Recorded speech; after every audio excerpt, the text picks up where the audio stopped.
Hello student, मैं एकता सिंह आप सभी का ज्ञान चैतन्य चैनल पे बहुत बहुत स्वागत करती हूँ। आज के इस टॉपिक में हम यूपी जूनियर से संबंधित जो प्रश्न हैं उसको हम सॉल्व करने वाले हैं। तो ये जो टॉपिक है हमारा 7th नंबर का होगा। तो क्वेश्चन देखते हैं यहाँ पर, निम्नलिखित में से कौन तथ्य जो है भारत में उत्तरी भागों में गांव प्रमुख यानी ग्राम भोज के विषय में सत्य नहीं है। तो सत्य नहीं है, इसमें राजा के सभी टैक्स एकत्र करने के लिए प्रयोग नहीं किया जाता था। ये वाला यहाँ पर सही नहीं है। प्राय उसके पास दास होते थे, ये बिल्कुल सही है।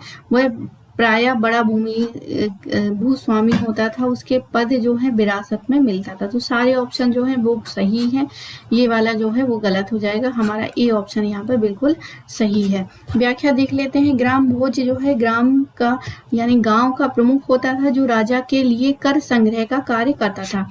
ये प्राय बड़ा भूस्वामी होता था, इसके पास दास होते थे। इसके अलावा यह भूमि पर खेती हेतु मजदूरों को लाया करता था और इसका पद जो है वंशानुगत होता था। अगला क्वेश्चन है, हर्ष के मानने जाने वाले सोने के सिक्कों के पृष्ठभाग पर अंकन है। तो किसका अंकन है? तो बिल्कुल शिव और पार्वती जी का जो है अंकन हमें मिलता है। स्टार्टिंग में जो शिव थे जो हर्ष थे वो शिव के उपासक थे। बाद में उन्होंने बौद्ध धर्म को काफी प्रचार प्रसार किया। आगे है, हर्षवर्धन के कई सिक्के मौखरी शासकों के सिक्के के साथ भिटोरा ढेर से प्राप्त हुए हैं, जिससे प्रमाणित होता है कि शिलादित्य नाम से हर्षवर्धन के कुछ सिक्के चलाए, जिस पर वृषभ की आकृति थी। संभव है कि हर्ष ने अपने पूर्व आराध्य देव शिव के वाहनों को सिक्कों पर स्थान दिया था। अगला क्वेश्चन ए और आर यहाँ पर दिया गया है। हर्षवर्धन ने प्रयाग संसद आयोजित की, वो है बौद्ध धर्म की केवल महायान शाखा को लोकप्रिय बनाना चाहता था। तो यहाँ पर जो है बी ऑप्शन दोनों ही सही है, पर इसकी एक दूसरी की व्याख्या सही नहीं है। यहाँ पर और देखते हैं उसकी व्याख्या। राजस्थानी से ज्ञात होता है कि बौद्ध धर्म अपनाने से पहले क्या है, हर्ष शैव था। हेमसांग के प्रभाव में हर्ष महायानी बौद्ध हो गया। अन्य धर्मों में महायान की उत्कृष्टता सिद्ध करने के लिए हर्ष ने कन्नौज में विभिन्न धर्मों एवं संप्रदाय के आचार्यों की एक विशाल सभा बुलाई। हर्ष के समय में प्रयाग में संगम क्षेत्र के प्रति 5वें वर्ष तक समारोह आयोजित किया जाता था, जिसे महामोक्ष परिषद कहा गया है।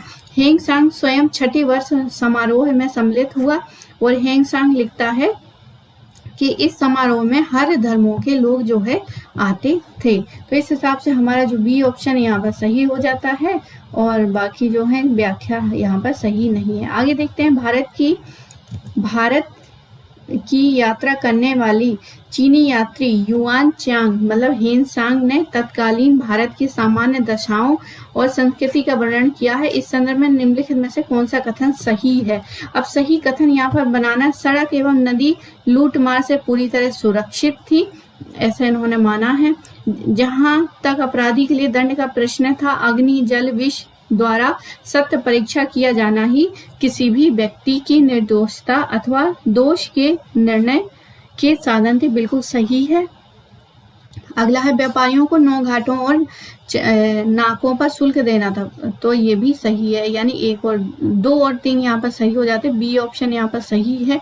व्याख्या देख लेते हैं। चीनी यात्री हेंगसांग हर्षवर्धन के 606 से 647 ईस्वी के समय भारत आया था। इसके अनुसार सड़कों पर आवागमन सदैव सुरक्षित नहीं था, अतः कथन जो है एक गलत हो जाता है। इसके अनुसार अपराध निर्दोष सिद्धि के लिए अग्नि जल विष द्वारा सत्य परीक्षा की जाती थी। उसके अनुसार व्यापारिक घाटों मार्गों और बिक्री की वस्तुओं पर व्यापारियों द्वारा राज्य को कर अदा किया जाता था। हेंगसांग के यात्रा वृत्तांत की से तत्काल भारत की राजनीतिक, सामाजिक, धार्मिक, आर्थिक विषयों के संदर्भ में अनेक महत्वपूर्ण जानकारियां प्राप्त होती हैं। अगला क्वेश्चन है, निम्न में से किसने नालंदा विश्वविद्यालय का भ्रमण व वहां अध्ययन किया था? तो आंसर हो जाएगा हेंगसांग ने किया था नालंदा विश्वविद्यालय में, और इनका स्थान जो है सर्वश्रेष्ठ महत्वपूर्ण था। पटना के दक्षिण में लगभग 40 मील की दूरी पर आधुनिक वडगांव नामक ग्राम के समीप यह शिक्षण केंद्र था। चीनी यात्री हेंगसांग के अनुसार उसका संस्थापक शक्रादित्य था। शक्रादित्य की पहचान कुमारगुप्त प्रथम से की जाती। उपाधि जो है महेंद्रादित्य थी। वस्तुतः एक केंद्र के रूप में नालंदा की ख्याति 5वीं शताब्दी से बढ़ी तथा 6ठी शताब्दी आते आते यह शिक्षा का एक अंतर्राष्ट्रीय केंद्र बन गया, जहां पर चीन, मंगोलिया, तिब्बत, कोरिया, मलेशिया आदि के शिक्षार्थी जो है ग्रहण करने के लिए आते थे। हेंगसांग के अनुसार यहाँ लगभग 10,000 शिक्षार्थी शिक्षा ग्रहण करते थे। हेंगसांग हर्षवर्धन के समय भारत आया था। उसने CU की नाम से अपना यात्रा वृत्तांत लिखा। वल्लभी विश्वविद्यालय कहाँ पर स्थित है? तो गुजरात में स्थित है। आगे देखते हैं, गुजरात के काठियावाड़ में स्थित वल्लभी नगर एवं इसी नाम का एक राज्य जो प्रमुख व्यापारिक केंद्र होने के साथ शिक्षा का भी महत्वपूर्ण केंद्र था। चीनी यात्री हेंगसांग ने से फालावी कहा है। 5वीं शताब्दी में इसकी नींव जो है मैत्रकों ने डाली थी। वल्लभी नगर तथा बालाघाट गांव बन गए। इसका प्रथम शासक सेनापति भट्टारक था। हर्षवर्धन ने अपनी पुत्री का विवाह वल्लभी नरेश रुद्रसेन से किया था। तो हर्षवर्धन की बेटी थी, उन्होंने अपना विवाह जो है वल्लभी नरेश रुद्रसेन से किया था। ये भी महत्वपूर्ण फैक्ट है जो हमें याद रखना है। अगला है 6ठी और 7वीं शताब्दियों में से एक मौर्य वंश कहाँ शासन कर रहा था? तो एक मौर्य शासन कहाँ? लाट में कर रहा था। लाट मौर्यों की एक शाखा जो है 6ठी और 7वीं में लाट में था। लाट में शासन कर रही थी मौर्यों की, जिसे सिसोदिया वंश के प्रारंभिक पुरुष गुहिल ने मारकर भगाया और तदनुसार गहलोत वंश की स्थापना की थी। आगे है, बौद्ध धर्म की आलोचना एवं वैदिक परंपरा के समर्थन करने के लिए विख्यात थे। कौन? कुमारिल है ये, कुमारिल।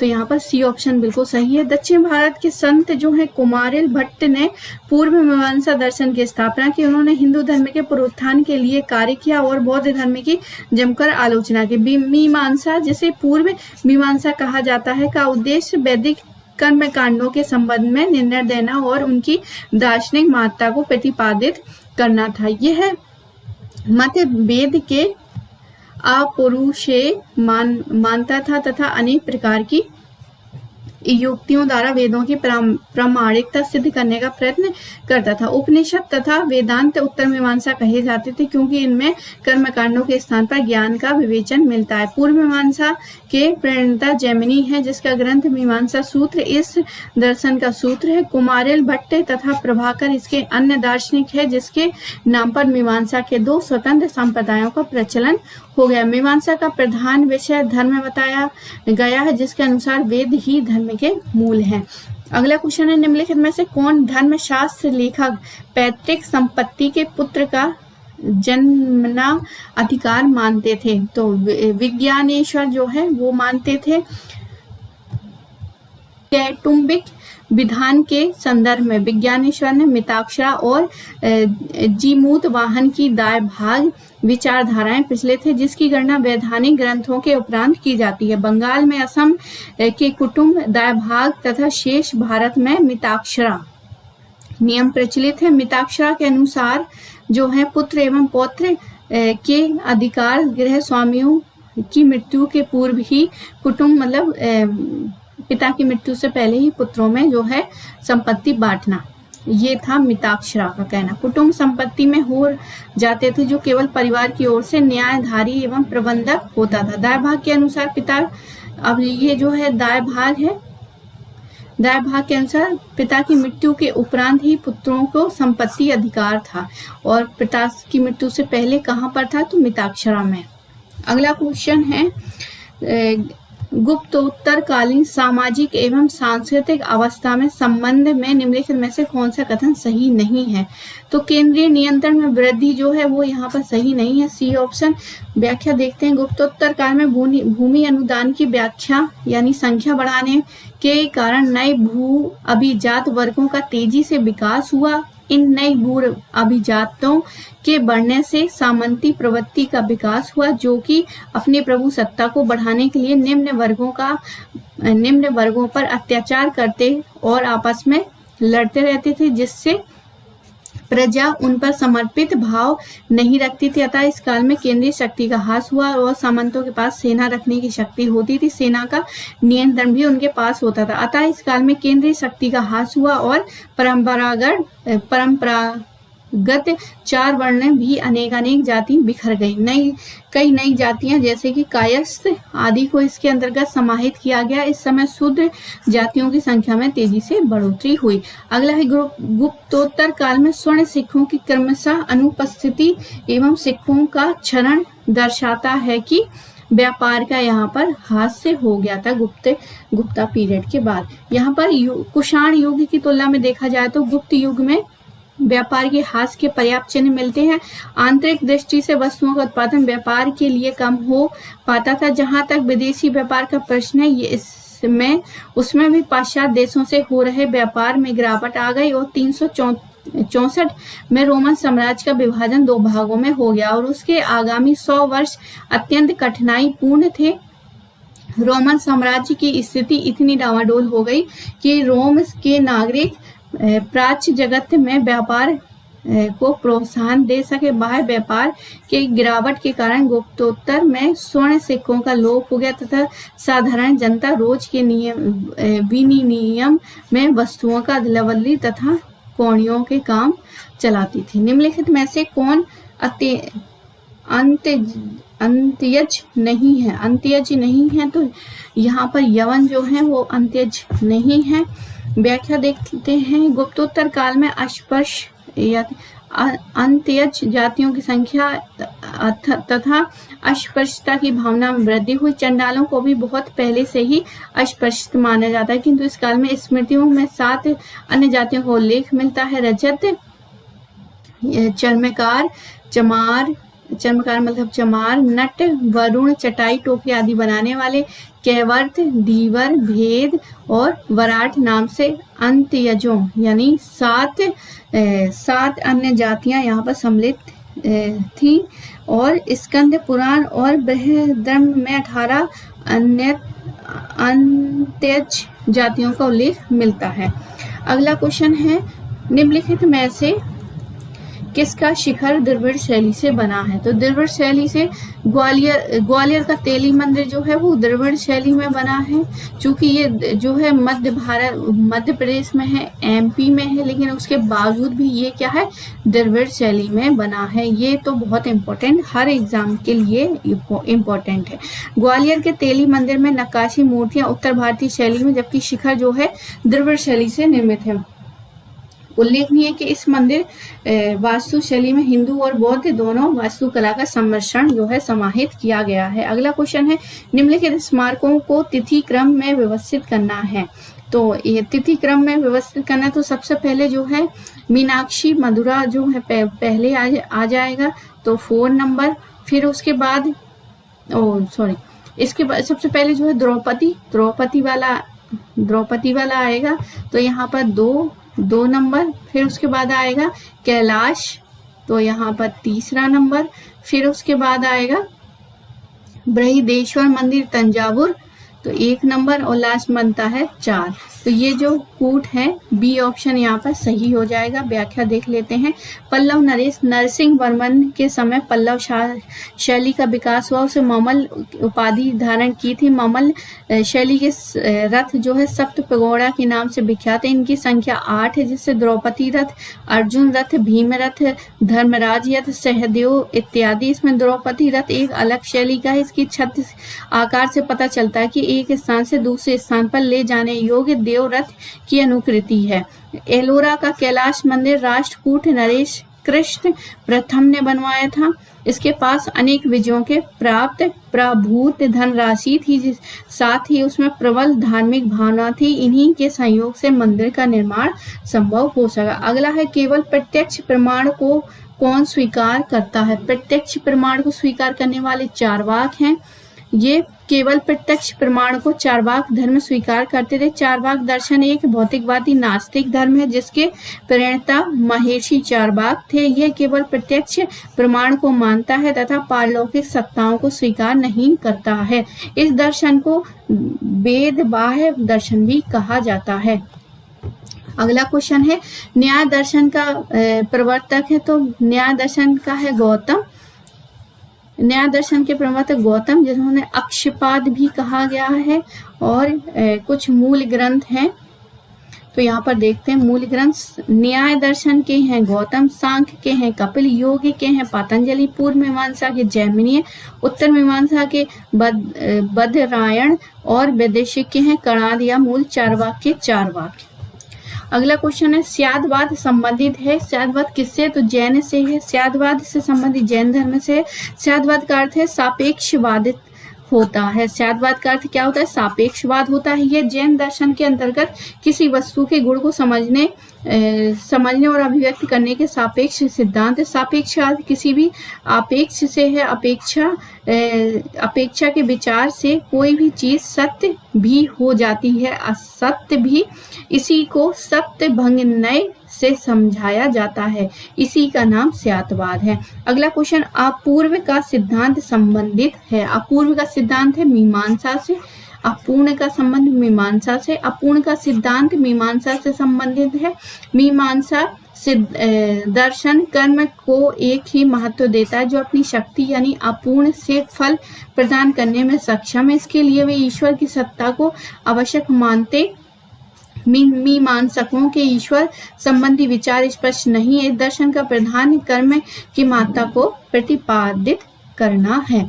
अगला क्वेश्चन है, निम्नलिखित में से कौन से मध्यकालीन भारत के प्रसिद्ध विधिवेत्ता हैं? तो विधिवेत्ता कौन कौन से हैं? तो यहाँ पर विज्ञानेश्वर हैं, हेमाद्रि भी हैं, राजशेखर नहीं है, जीमूत वाहन भी हैं। हेमाद्रि कौन थे? तो यहाँ पे हेमाद्रि देख लेते हैं। गुजरात के चालुक्य वंश के दरबार में रहते थे। तो और विज्ञानेश्वर ने मिताक्षरा पर टीका लिखी है, और जीमूत वाहन ने दायभाग के तीनों मध्यकालीन भारत के प्रसिद्ध विधिवेत्ता थे। जबकि राजशेखर जो है कलचुरी वंश के युवराज प्रथम के दरबार में थे। उन्हें काव्य मीमांसा नामक रचना की थी। अगला क्वेश्चन देखते हैं, निम्नलिखित कथनों पर विचार करना है। एलोरा अवस्थित कैलाश मंदिर में द्रविड़ शैली का स्थापत्य है। माउंट आबू स्थित दिलवाड़ा में 2 मंदिर शिखर खजुराहो के मंदिर शैली के हैं। तो यहाँ पर ए और दोनों ही यहाँ पर सही है। अगला क्वेश्चन व्याख्या देखते हैं।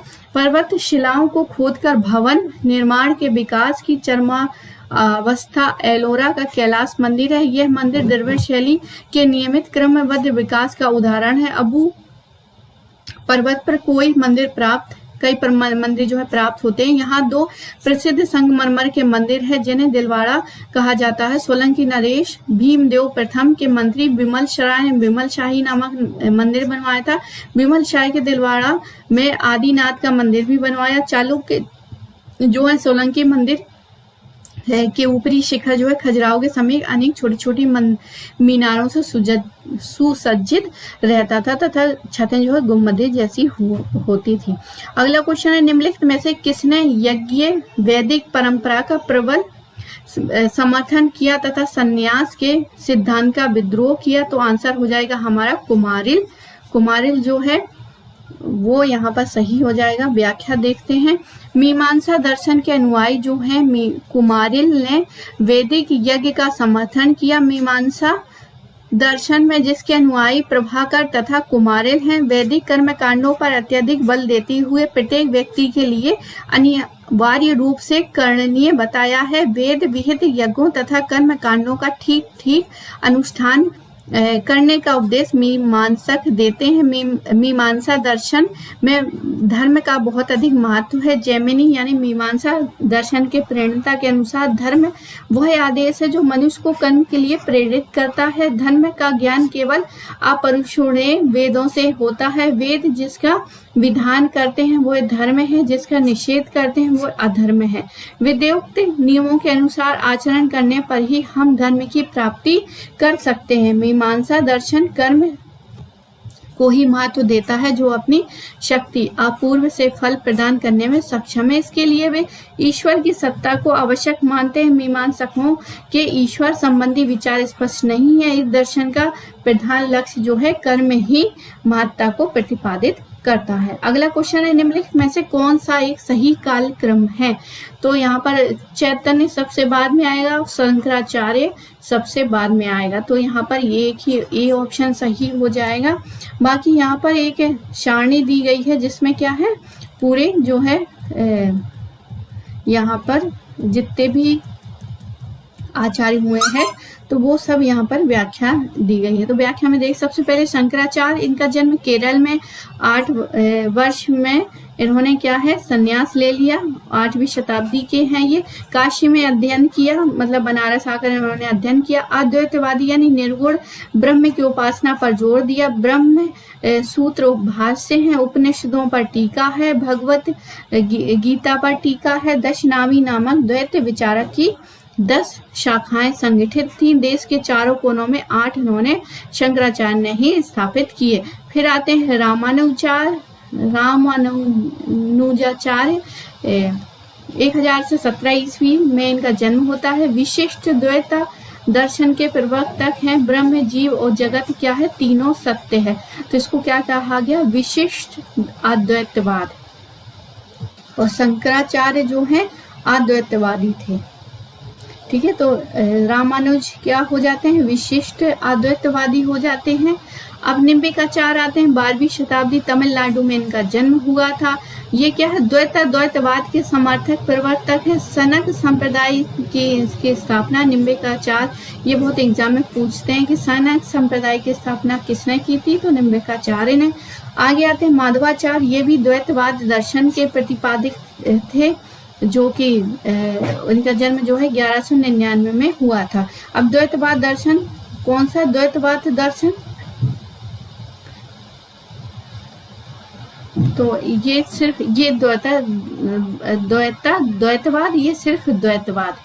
आगे स्वामी रामानंद, इनका जन्म प्रयाग में हुआ था 1299 प्रयाग में। 1411 ईस्वी में इनकी मृत्यु। जातिवादी का विरोध किया, एकता पर बल दिया और वैष्णव संत इन्होंने हिंदी भाषा के माध्यम से अपने विचार जो है जनता तक पहुंचाया। दादू दयाल जो हैं दादूपथ और निपक्ष संप्रदाय के संस्थापक थे। इनका संस्थापक थे। आगे आते हैं कबीर। 1398 ईस्वी में इनका जन्म होता है। कबीर के अनुयायियों को कबीरपंथी कहा गया है। गुरु नानक जो है एकेश्वरवाद के अनुयायी थे। मूर्ति पूजा एवं आडंबरों से घृणा करते थे।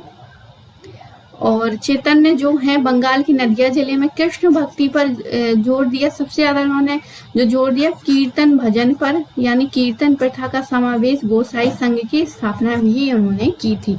अगला निम्नलिखित में से कौन सुमिलित है, कौन सुमिलित है, तो अभी जो मैंने अद्वैतवाद और द्वैतवाद, शंकराचार्य का विशिष्ट द्वैतवाद नहीं है, ये गलत हो जाएगा। यहाँ पर अद्वैतवाद रामानुज का भी नहीं है। अद्वैत इनका तो विशिष्ट हो जाता था, तो ये भी गलत है। अद्वैतवाद माधवाचार्य, ये सी ऑप्शन यहाँ पर सही हो जाता है। द्वैतवाद वल्लभाचार्य, ये भी गलत है, तो सी ऑप्शन यहाँ पर सही है। बाकी यहाँ पर बिल्कुल मिलान दिया गया है व्याख्या। अद्वैतवाद शंकराचार्य, फिर विशिष्ट रामानुजाचार्य,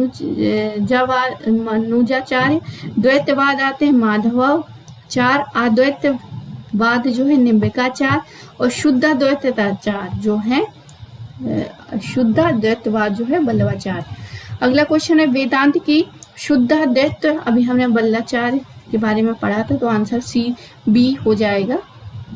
वेदांत की शुद्ध द्वैत विचार धारा के संस्थापक जो है वैष्णव संत वल्लभाचार्य थे। ये कृष्ण भक्ति संप्रदाय के प्रचारक थे। इनका जन्म बनारस के निकट 1479 ईस्वी में तेलुगु ब्राह्मण के परिवार में हुआ था। वे संसार से विराग लेने के पक्ष का समर्थन करते थे तथा आत्मा एवं प्रसार दोनों के परमेश्वर के साथ पूर्ण समीप्य पर जोर देते थे। कालांतर में उनके संप्रदाय में बुराई आ गई और मोनियर विलियम के अनुसार वल्लभाचार्य का पथ अपने भ्रष्ट रूप से पूर्ण का विषय सुखवाद बन गया। अगला क्वेश्चन है अद्वैत दर्शन के संस्थापक, तो अद्वैत शंकराचार्य हो जाएंगे। अद्वैत दर्शन के संस्थापक जो हैं आचार्य शंकराचार्य हैं, जबकि रामानुज विशिष्ट और माधवाचार्य द्वैताद्वैत के संस्थापक हैं। गौतम बुद्ध बौद्ध धर्म के संस्थापक थे। 8वीं सदी में केरल में जन्मे शंकराचार्य के विचार उपदेश आत्मा और परमात्मा की एक रूपता पर आधारित थी, जिसके अनुसार परमात्मा एक ही समय में सगुण और निगुण दोनों ही रूप में रहता है। चीनी यात्री सुंग यून ने भारत यात्रा की थी 515 से ईस्वी से लेके 520 में। ये ऑप्शन सही है। चीनी यात्री सुंग यूंग जो है 515 से लेके 520 मध्य भारत आए थे, और ये क्या है 518 में शिवी मतलब चित्तौड़गढ़ के स्तूपों की यात्रा की, तथा कहा था कि इस जगह वे दाने मिलते हैं जो आग में भी नहीं जलते। अगला क्वेश्चन है सुलमित करना है।